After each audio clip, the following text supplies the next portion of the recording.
Stand Up Diaries with Michelle Christine.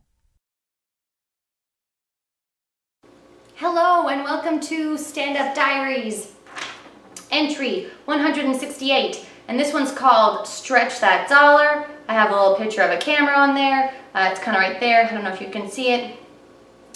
I also labeled it camera because my art is very, very bad. We have Kuza, my Yorkshire Terrier puppy, who loves nose kisses. He really likes to try to lick inside my nostril for some reason. That's just his thing. Dean's kind of trained him not to lick his face, but I don't know, I guess I'm a big softie. But here he is, you know, he needs a little bit of a haircut. He's getting a little bit long. He needs a summer dew. That's what he needs. It feels like summer already. It's probably also because I'm drinking this cup of tea and I'm baking, and like there's a lot of windows here, so it warms up. And this actually says, laughter makes the world turn, and my sister-in-law Jessica got that for me, I think for Christmas, or maybe even just to be nice one time, so that was really cool. I really like this. I drink out of it all the time. Anyways, so a little while back, I had an open mic that wasn't too well attended. It had been mistakenly taken off the website for open mics that everyone uses here in LA called the Comedy Bureau. I'm afraid the dog's gonna start trying to eat the paper. The dog loves them. He loves eating what he shouldn't, as like children are the same way. My sister says that Emma, her youngest, like who's like 1.5, just like she'll take her to the park and she's just like putting rocks into her mouth, and she's like, why do you want to eat rocks? They don't even smell like food. But you know, that's kids for you, kids and dogs. Anyway, so maybe like 4 people came to the open mic because it wasn't on the website that it usually is on, just randomly. And then there's 2 women that were just kind of having a glass of wine. They said, hey, do you want to come to a storytelling open mic? And I use the word storytelling because it's a little bit less like scary than comedy open mic, because I'm sure if you've ever been to a comedy open mic, you know, some acts are great and some acts are probably going to say some things that are like, why?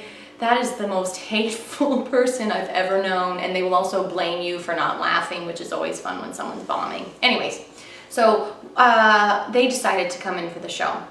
So I was able to open with like 10 minutes, have the few people do stories as well, do a lot of time in between. So overall, I probably did around 40 minutes that night because the show was about an hour. And I did a lot of the stuff that I was going to do for Edinburgh, and it worked really well, and I was very happy about that because I don't have a lot of opportunities to do long sets.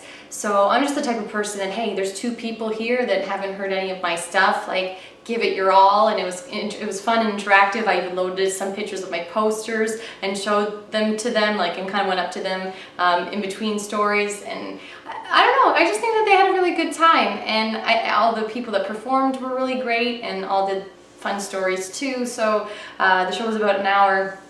It was the perfect length, and yeah, I mean, it really only takes like 2 people in an audience for me to have enough people to work with. Probably even 1, honestly.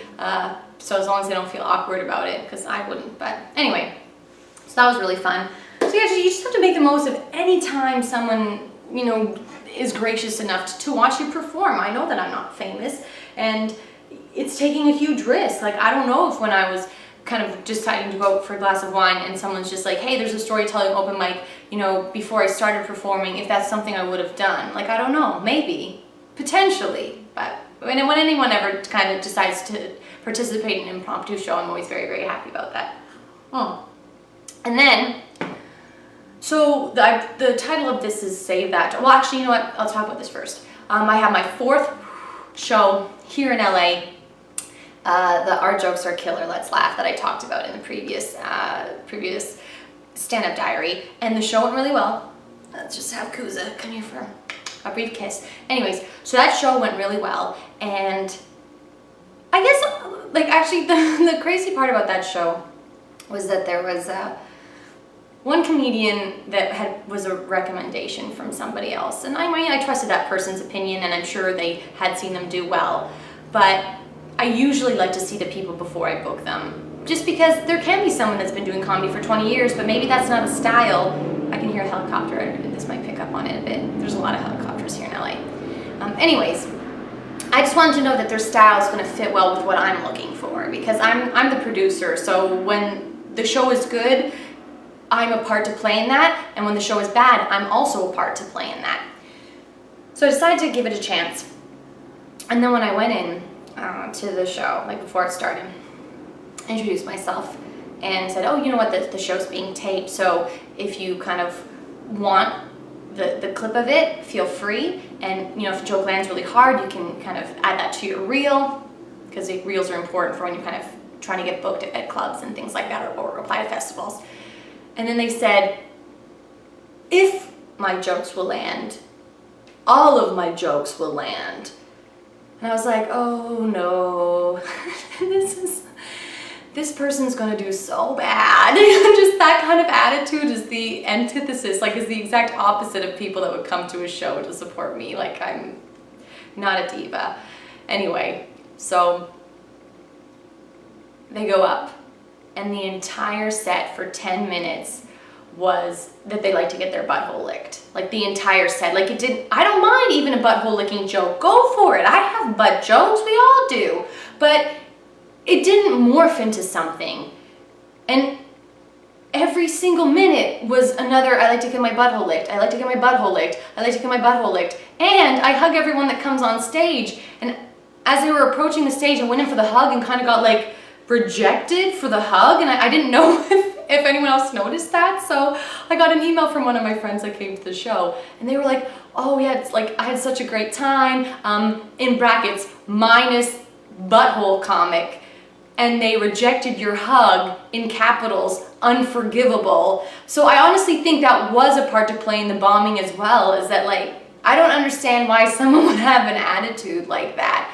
Someone's gracious enough to put you on a show that they're producing last minute, and your ego's through the roof. Your talent does not appear to follow that ego, and there's no kindness either. So it was like a triple fail, in my opinion. But anyway, I even got a text from another friend being like, oh my God, like, I almost texted you during their set to just give them the light early, but I didn't know, it's not the right thing to do. I thought maybe this is going to turn into something by the end that we're just like, oh, we get it now. You like to get your butthole licked. It all made sense. 10 minutes of that, it made sense to this clever thing you did at the end, but to no avail, to no avail. And it also kind of reiterates the fact that it's very, very important for me to scout out the talent so that I know. I mean, it is a live performance. Some people can have an off night, so that's always, a part to play. And you have to realize that as a producer, that maybe someone that you saw, maybe they just do a whole different set of jokes and those don't land. So there's no guarantee of success, but I definitely feel the most comfortable when I book people that I've vetted and met and that are as good on stage as they are off stage, because I prefer booking people that just seem like nice people that I get along well with, and that we'll talk to kind of some of the people before the show and get them excited, and people are like, oh, I met them and they seemed really good, and that if they thank them, they'll take it graciously and things like that. So it's kind of what I'm looking for. I'm building not just a show, I want to build a community around the show, and my audience members and how they feel is very important to me. It's like critical. So that was interesting. But other than that, though, super fun show. I had a lot of fun. I dressed up, in my Angelina Jolie outfit from the poster, as I always do for my show. So that's always fun. I'm literally dying of heat right now. I should not be drinking this tea. As I say that, I'm gonna just go in for another sip. Okay, so moving on. Why am I saying stretch every dollar? Because I have 3 different posters I need in a very short amount of time. I need to do my Fresno show for May the 5th that I want to turn into a monthly show. And for that one, I don't want it to be like holiday themed, because I want it to be something that I could just have ongoing. So I make it once and it lasts for a couple years. So I'm going to do, because it's in a bank vault, it's going to be Stealing the Show at the Vault, Let's Laugh, and then I'll be dressing up as a robber. And Goose is falling asleep on the clothes, of course, so that sucked. Oh, he looks so cute and I feel bad. But anyway, so I decided to go to H&M and buy my own robber costume instead of paying for some like kind of cheap costume that I can't really wear again.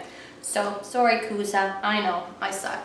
So I bought this thing here, so it kind of like looks like a bit of a robber thing, and it was like $12.99, really good. I went to the outlet store it's called the Citadel. And then I got just some black pants.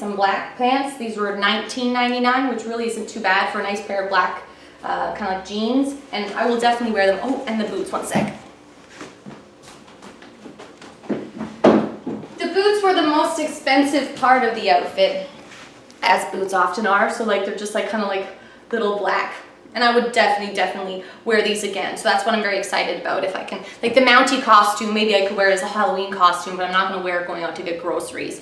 I mean, I could, but that's not what I'm gonna do. So it's nice when this has a lot of crossover usage, which is great. Tina and I actually went to the Citadel on Saturday, I think, just to buy a couple pairs of pants. Like we finally got to a stage where we have more than just rent. Coming in, which is like, oh my God, we can buy a couple pairs of jeans and a couple t-shirts. This is amazing. So we haven't bought clothes in a very long time. So it's nice. Like I literally, my pants that I wore like pretty much every single day, which is like kind of like a tight pair of jeans, were getting just holes in them from wear. So it was time. It was time. So anyway, so that's one of the posters. The other poster is the Mountie costume, the We're All Canadian A Let's Laugh, that I'm going to do probably early May. And then the next one that I need done is the one for the Edinburgh show, 50% Scottish, 100% crazy, let's laugh. And I'm not exactly sure what I'm gonna do for that. Like I almost thought maybe I could like reuse the Mountie top, but then wear the kilt on the bottom because it's like 50% Scottish and they'll see that I'm half Canadian, half Scottish, which I think would be kind of interesting. So I might go with that. I just haven't 100% decided, but I decided that Friday at 9 o'clock in the morning, I'm going to book the photo shoot. And I said, look, can we do these 3 different things within the hour, like 20 minutes on each different theme, so that I could kind of pay him once for that hour time slot and kind of get 3 posters worth of photos created for that. And I said to him, look, like I just quit my job, I'm trying to save money, like this would really be a huge favor for me. And I offered like, you know, a little bit more than what a normal 1 hour shoot would have cost.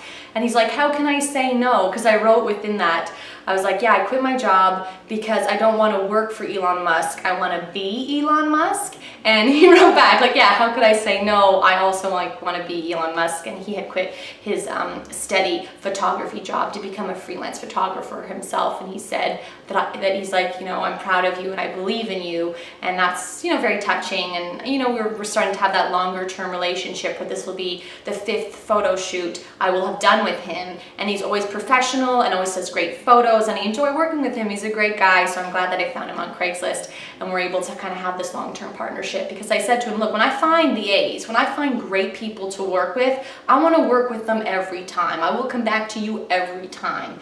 And that has proven to be the case. And the same with Wojtek, who does my posters, where it's like, you are so amazing at what you do. I want to work with you every time. And then it becomes, you know, a partnership that's long-term, and I always have these go-to people for what I need done. So I love managing things. I love being my own boss. These are very important things. I love building the brand that I'm building right now, the Let's Laugh brand, because I'm going to be taking that international. Not only was it in Canada, it was in America, and now it's going to be in the United Kingdom, and then potentially in Melbourne, Australia, because I'm going to apply for the Melbourne Fringe Festival as well. So lots going on. I'm very glad I have my days free to you know, catch up with my stand-up diaries, make sure that I'm, you know, booking the photo shoots, getting the costumes that I need for that photo shoots, ordering what I don't have, and just, you know, full steam ahead, full steam ahead. Anyways, this has been your next edition of Stand Up Diaries. I'll just grab Kuza real quick. This has been Kuza. I love when he makes a, can you look somehow at the camera? Sort of, that kind of worked. Okay, have a good one.